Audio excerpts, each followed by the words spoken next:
are both live. Yay. Right. And alive. My two favorite people. You guys are a great duo.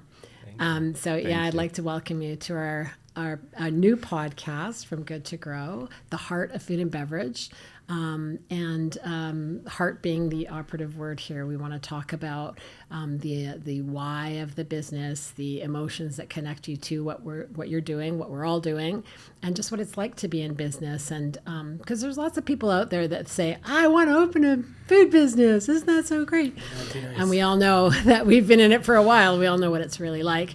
And there are ups and downs, and there are things that, encourage us to keep going. But I do want to hear from you, Tom Mahn, and Pierrick Tanguy from Bonus Bakery. I really want to hear your story a little bit about how, well, first of all, let's talk about how did Bonus Bakery come to be? Yeah, I can take this Please, one yeah. if you want. We opened our doors on December 2018. And we took over, we had a cafe downtown Vancouver that we remodeled and created Bonus Bakery after I did a stint with a group that created the Virtuous Pie. And so that's when I got familiar with the plant-based market and needs, and Tom also had quite the knowledge about that specific market.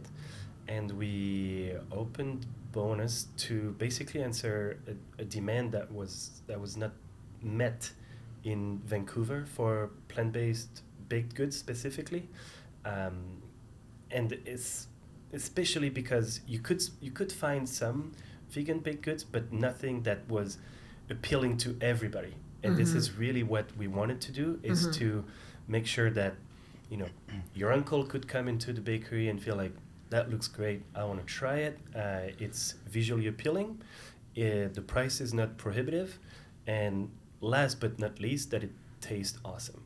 And this is really what we wanted to achieve with Bonus. And we started pretty small. We had a couple baked goods on the display. And then after a couple of months, we got to evaluate what was working well, what was not as appealing. And then we created cookies, and those really took off. And then we added croissants, and recently we added donuts.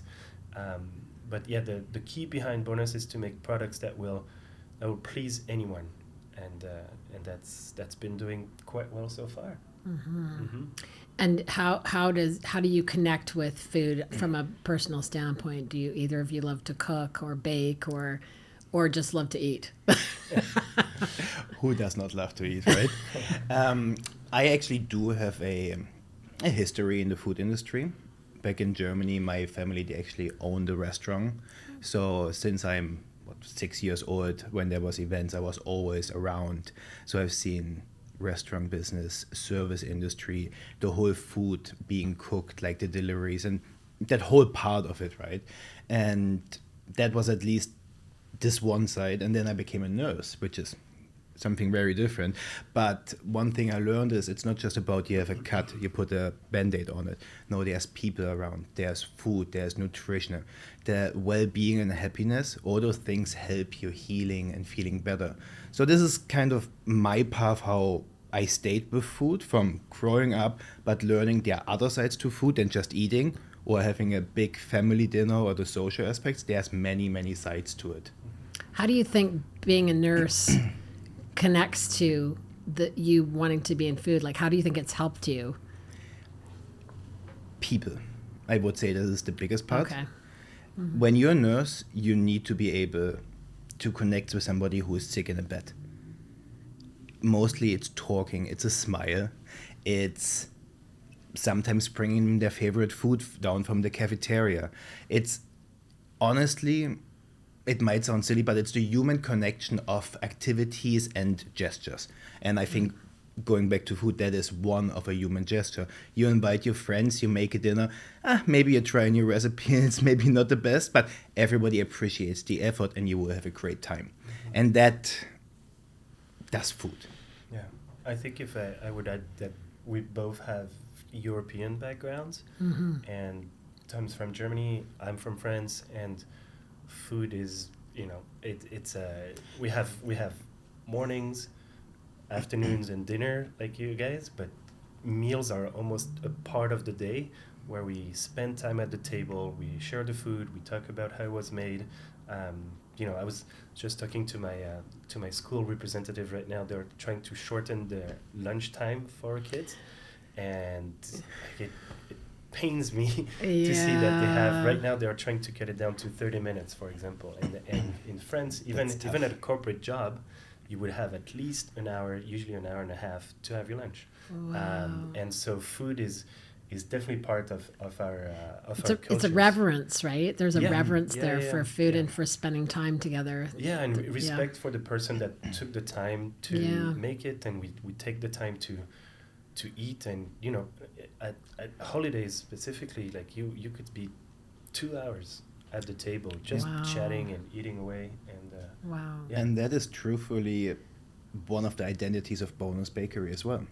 We always wanted, I mean, some stars aligned that we had a place we could figure something out, but we wanted to have a space where inclusiveness is a must.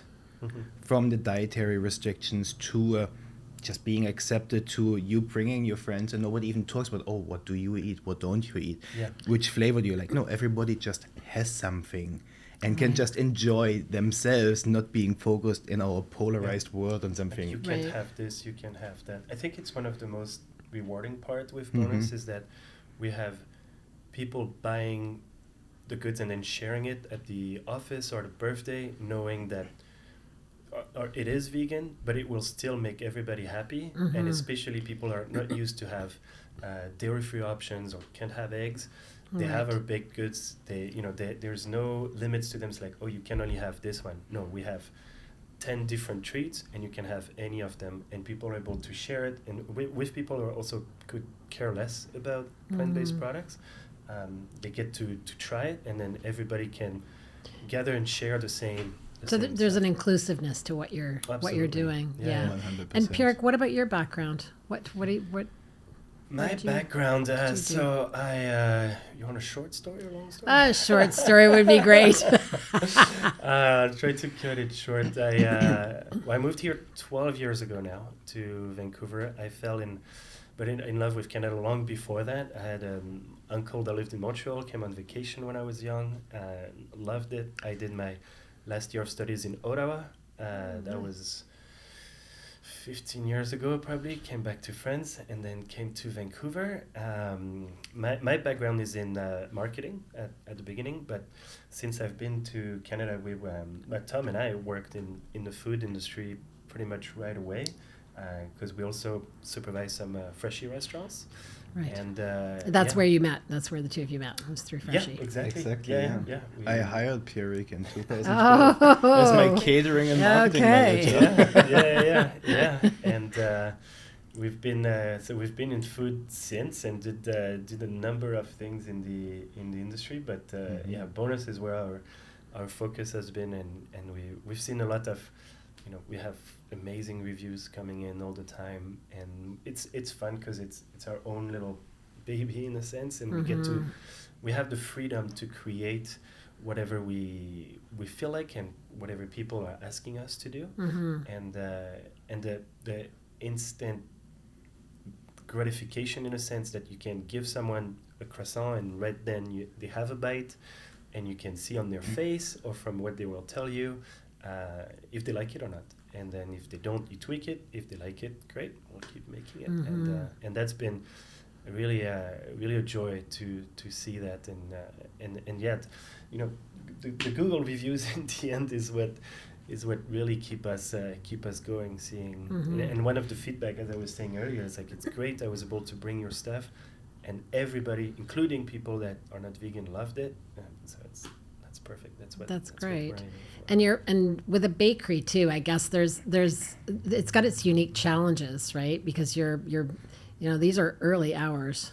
These are early hours. Yeah. So that must impact your life somewhat. Yeah, a little bit. Luckily now we have a crew that can come early, and then we can come afterwards. Okay. And now we grow to a place where we have the bakers can take care of the baking, and we try to take care of everything else so that they can just focus on the craft, and we do all the part that is maybe a little bit less sexy now, but you know, HR, payroll, invoicing, social media, logistics, and etc. The dark side of running a business. Yeah, really the business part. But yeah, sometimes have to, you know, Tom was at the bakery at 1 this morning. Yeah. I was there at 3:30 on a Saturday, and then try to be home not too late so that can still take the kids to soccer. Yeah, see, that's the thing that I find the challenge. I know, Tom, you don't have children, but Pierrick, you have two kids? Yeah, 5 and 7 now. Oh, wow. Yeah. Okay, and you got your hands full. So how do you manage that with children? And I'm imagining you have a spouse as well. Yeah. So how do you keep everybody happy? It takes to put routines in place. Really is what works with my wife, and for example, usually I'm the one taking them to the bus in the morning, and she's the one doing the pickups in the afternoons.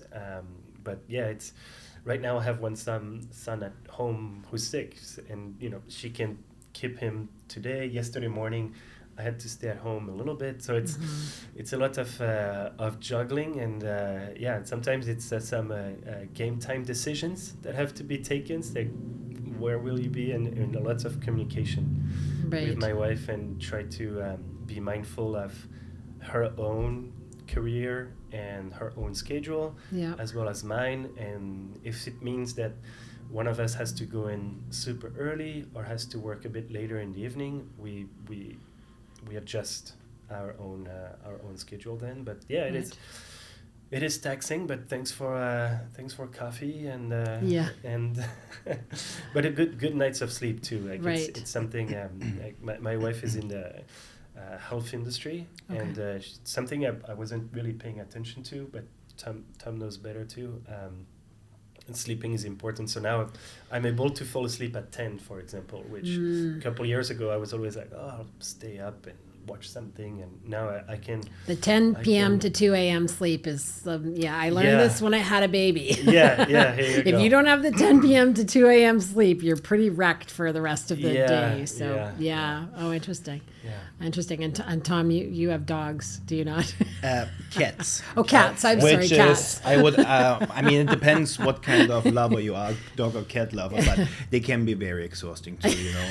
2 a.m. is when they actually come and they get their zoomies, and then they wake you up. I will argue sometimes it's worse than children because it's unexpected. Oh, that's funny. That's good. And are you involved in the day-to-day as much as Pierrick, or is it a little bit different for you? It's a bit different because, as you know, I'm in Toronto. Yes. I used to be here, and then I moved in 2015 to Toronto. Yeah. And I'm taking care a lot of the financial, of the HR parts, the really back of the house items. Yeah. And I am trained in operations. I would actually even argue that's one of my strengths. Yeah. But it's a bit hard if you're not here. Yeah, if you're not there. So that's one of the reasons why I actually go to Vancouver and come here, visit every 6 months if it works out, and actually come in and watch. That's why I've been the last 2 days in our bakery at 1 a.m. watching, analyzing a new set of eyes, just seeing how is the flow. Is there a process we can improve? So that's more my role from the outside in. And I would say I'm also Pierrick's personal therapist when he wants to vent once in a while. So I'm there for him. We bounce ideas off, right? So I think that's really important if you have a certain rank in a company. You know, you have colleagues, you know, you can chat and that's the problem with being, entrepreneurs. So this was definitely probably one of the biggest things for me was not having anybody to talk to. Yeah. So not being able to just get off your chest what's going on and the frustrations or the fears or whatever you're going through. And so that I think that's a really important role. So my role is Pierrick's mental support. Yes. I think, but no, you're right. It's so important. And when we used to work in the other company with Freshie in the day-to-day operations, when I was here, I had nobody. Right. And it's so tough. It's emotionally tough, right? It really, it's tough, especially there are so many decisions to be taken, so many directions you can go, and you can be unsure or overwhelmed of which one, it's like, this sounds appealing right now, but for the growth of the business in 5 years, should I maybe take this path instead? And if it's just you can ask your spouse or some friends, but they might not have the all the knowledge or intel they don't have necessary. the foundational understanding of what and you're it's doing. so difficult to explain, like, oh, I want to add a new pastry. It's like, well, it's not, just that easy. It requires training and etc. Yeah. And so it's really lucky in a sense that we have that partnership and older relationship where we can really say like, be honest. And sometimes like, this is a bit dumb, or this will never work. Right. But I think it would be extra difficult without having at least one person that understands the business and that can help take some of the decisions, because truthfully, sometimes you do take decisions like, shoot, 6 months later or a month later, it's like, I should have opened that other door back then, and I didn't know. But if I had someone to talk to, that not only, you can have consultants that can pop in here and there, but having someone that knows the history of the business and at least some of the in and outs of what daily is like, really, really helps to take some of that mental load. For sure. Because otherwise there is also sometimes a part of guilt that can come in by taking the wrong decision and it doesn't pay off. And it's like, damn, I wish I did it differently. When if you share with someone, you can say, well, we discussed it together, we took that decision together, and yes, we were wrong, but it's not just me that was 100% wrong. We did that homework. And as you know, in entrepreneurship, no decision really is wrong, because if you do your homework and you take the best decision at that moment, how can it be wrong? Right. You didn't know better. Well, now you have experience, you know different. Right. Yeah. But that's what I always trying to say.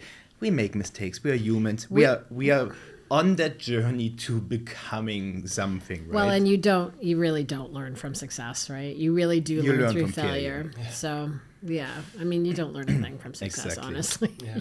I love that we're having this conversation, but that you have the exact experience as an entrepreneur as well, right? So it's like, it's not just you're talking to a wall, like you actually, there's a resonance, right? Like, it really resonates for me for sure.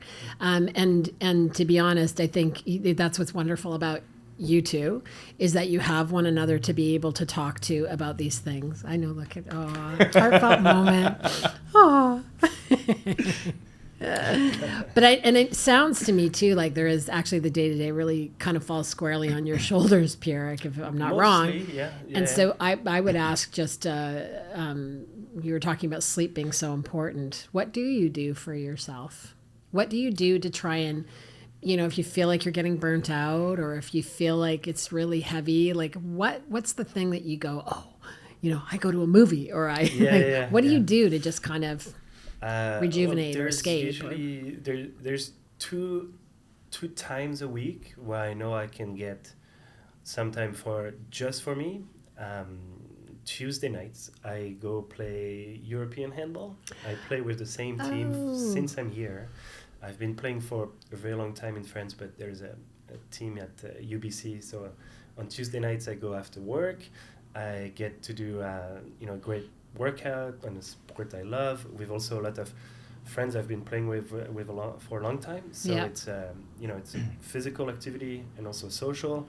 And I get to I come home, everybody's asleep, so it's really quiet, and then I get some time to relax a bit. And we were just talking about at night, just the drive at night from UBC. I live in Coquitlam, so it takes me about 40 minutes, but I get to put a podcast on, and I really get to decompress at it's your this time. Yeah, and then the second time is usually on Sunday mornings, where I often go for a run, or I go, if we have a bit more time, I'll go for a hike. And that's the part where I like to be outside and just usually on my own. Sometimes I have friends asking like, hey, can I join in? And I'm like, yeah, maybe. We'll see. Or paddleboarding. I do quite a bit of paddleboarding in the summer, especially. So I live in Coquitlam. I go from Barnet Marine Park. Yeah. I take my paddleboard. I go all the way to Deep Cove. Wow. So that takes me about an hour or so. Yeah, that's quite a distance. But it's really beautiful there, though. Really I know. beautiful. See some wildlife. I get some donuts at Deep Cove. Put them in my dry bag. Honey's Donuts. I just gave them an advertisement. Put them in my dry bag. Yeah. Put it back on my paddleboard and bring it for breakfast. Oh, that's awesome. Well, you sound like the most well-adjusted entrepreneur I've ever met. Well, the thing is that I go early because then I still want to keep some time for fun. So usually, for paddleboarding specifically, I'm on the water at 6 in the morning. So it's quiet as well. But then I still have the time with my family. So it's a lot of balls to juggle with, but but you need to have that, right? You need to have that time for yourself that you can kind of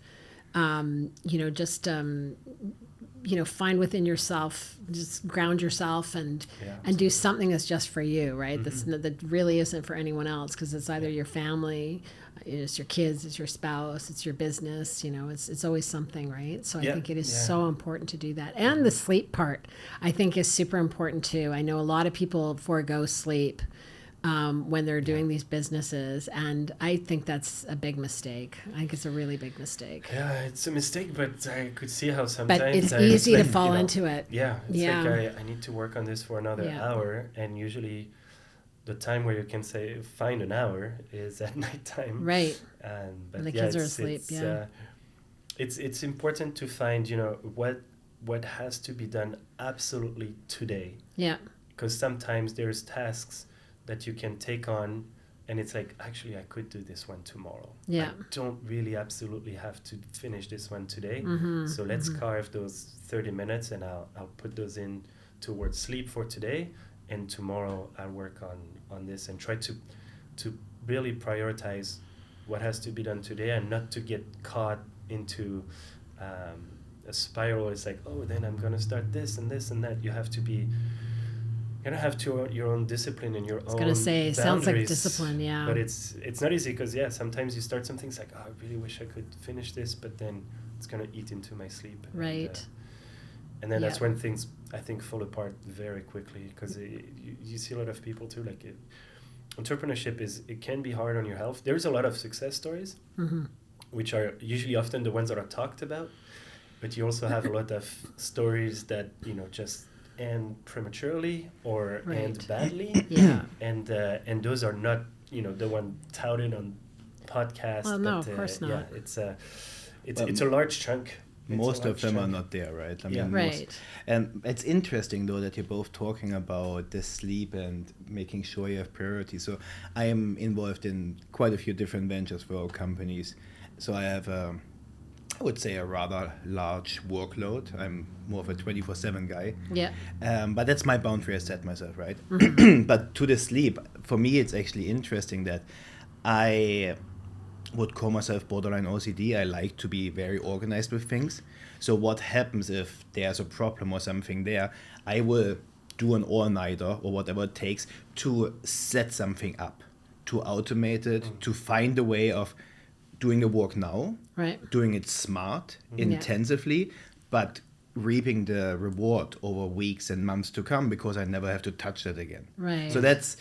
You'll put the work in up front. Yeah, so I totally agree with the sleep, because I'm a teddy bear. I love my sleep. But it's... Like, I like to get things done. I cannot, if I know I have items on my to-do list, I mean, I have several. I have like the weekly to-do and daily to-do. Yeah. But I cannot sleep if I know I haven't done my thing. Yeah. So that's... Yeah, I know, it's super important. Yeah, it's tough. It's tough for sure. Okay, I'm going to pivot again. Let's do it. Go ahead. I'm going to pivot to Bonus Bakery, and I want to finish off hearing a little bit about what's kind of exciting that's coming for you, and because I'm sure you're working 24/7 on different initiatives. I have seen you did move from your location, right? We were on Georgia. Now we have a kitchen on industrial. Okay, and so no storefront anymore. We have a little outpost at one of our Freshie restaurant on 401 Burrard. Okay. downtown. Yep. That we deliver fresh baked goods there Yeah. Monday to Friday. Wow. We have croissants, donuts, and cookies over there at the moment. Yeah. But what's on the horizon right now? We introduced donuts this summer. Yay. We partnered with Dip Donuts to revive their recipes. Okay. And the donuts are amazing. Oh, yum. And Okay. recently we started to open early morning delivery routes specifically for those because they have a shorter shelf life. We don't use any additives or Right. any stabilizers or Yeah. anything like that. We make everything from scratch, so the donuts have a short shelf life and have Yeah. to be delivered early in the morning, and we have a lot of demand for those. So we are looking at expanding the number of wholesale accounts that we work with. Okay. And now we became a 7 days a week operation as of like 2 weeks ago, basically. Wow. And we work with a bunch of accounts in the Lower Mainland, and we have a number that are interested that we cannot accommodate just yet. So we are really working, and that's one of the reasons why Tom is here as well, is to help me have a look at the operations and see how we can supply the demand, basically. So we're looking to grow our wholesale, and we're also working still on our frozen waffles. The last, we met for that 2 summers ago, I think now, and we wish we could have done it sooner. Yeah. But there's been a number of things that have happened Right. since, and it's at the forefront again. We're finishing the packaging design Nice. basically as we Correct, speak. Oh, great. And that's we are looking exciting. to launch this by the end of the year. Wow. Yeah, probably Good start stuff. pretty small at first, Yeah. so we can get our feet wet. Okay. And those are the two main items we're working on.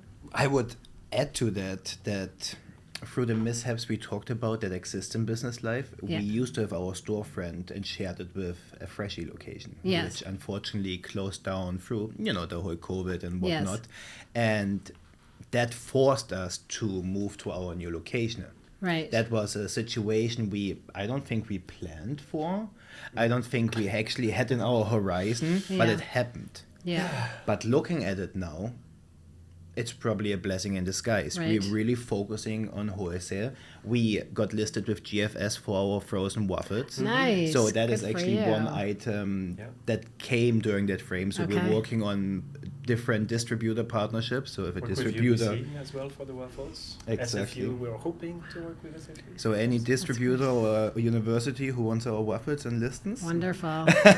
No, Okay. but so this is a growth which we couldn't have done in the location we had before because Right. there are limitations of production and space. Yeah. Now we can do that. Now we can have a 1 a.m. shift where our people start with the donuts. Now we can have a dedicated production team so Pierrick can focus on getting those waffles into supermarkets. We have a sales manager as well now who actually goes out and finds sales for coffee shops, restaurants, and all those beautiful things. This is all stuff we would have liked to do, but would have been a longer time frame. Right. But by being forced to move and pivoting, becoming a wholesale Yeah. major player, Yeah. we were able to actually do these Yeah, things. that's quite exciting. So that's- great. And actually, that's typically when people get taken down, is when they True. have to pivot like that. True. They weren't expecting it. It's Yeah. against their plans. They had other plans, kind of Yeah. thing. And then, boom, out they go. So I think that's a testament to you guys being able to But I pivot think like we're that. professionals with this because when COVID happened, our business model kind of imploded, Yeah. and Yeah, we yeah. learned to have our mind-blowing cookies delivered to people at home. So Yeah. Yeah, we were 100% walk-in guests, or 95% before COVID, and then we had to basically do Completely the opposite. change. I know. I feel like if anybody could make it through COVID, it's like, okay, you're good to go. You're okay. You're going to be okay. So we're all good. Yeah. Okay, well, we better wrap it up. But it was really lovely speaking to you both, Tom and Pierrick from Bonus Bakery.